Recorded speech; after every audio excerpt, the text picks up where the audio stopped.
السلام علیکم ویورز، میں ہوں روشنی یکسل اور آپ دیکھ رہے ہیں آزاد آفیشیل۔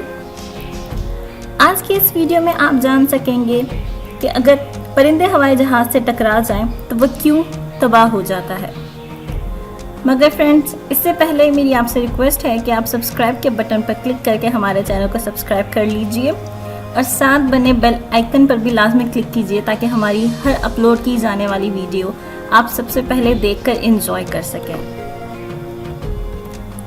پرندے ہوائی جہاز سے عموماً ٹیک آف یا لینڈنگ کے وقت ٹکراتے ہیں۔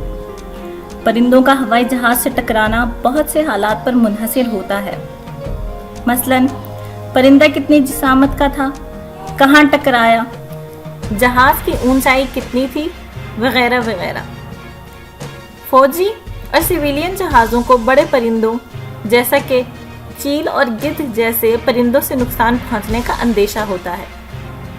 ہوائی جہاز کی رفتار ٹیک آف کے وقت تقریباً 200 کلومیٹر فی گھنٹہ اور لینڈنگ کے وقت تقریباً 150 کلومیٹر فی گھنٹہ ہوتی ہے۔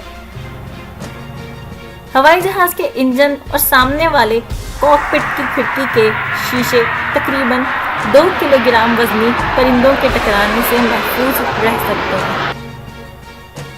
یہ دیکھا گیا ہے کہ پرندوں سے ٹکراؤ عموماً 3000 فیٹ کی بلندی سے نیچے ہوتا ہے، اس لیے پائلٹ جہاز کو جلد سے جلد 3000 فٹ کی بلندی پر لے جاتے ہیں۔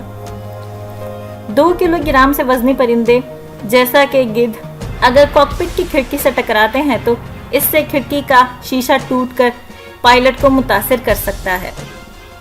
مزید یہ کہ جہاز میں موجود آلات کو نقصان پہنچانے کی صورت میں جہاز کا کنٹرول خراب ہو سکتا ہے اور نتیجہ خطرناک ہو سکتا ہے۔ بھاری پرندوں کا ہوائی جہاز کے انجن سے ٹکرانے سے اس کا انجن خراب ہو جاتا ہے اور انجن کے بند ہونے سے ہوائی جہاز کی اڑان متاثر ہوتی ہے اور یہ کسی بھی صورتحال سے دوچار بھی ہو سکتا ہے۔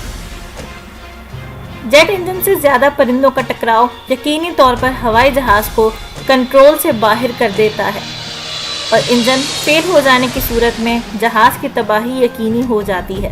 پرندوں کو ایئرپورٹ سے دور رکھنے کے لیے بہت سے اقدامات کیے جاتے ہیں، جن میں پرندوں کا شکار کرنا، پرندوں کی خوراک کی عدم موجودگی اور اونچے درختوں کی کٹائی وغیرہ شامل ہیں۔ مجھے امید ہے ویورز کہ آپ کو یہ معلومات پسند آئی ہوگی۔ اگلی ویڈیو کے ساتھ ملتے ہیں، تب تک کے لیے اللہ حافظ۔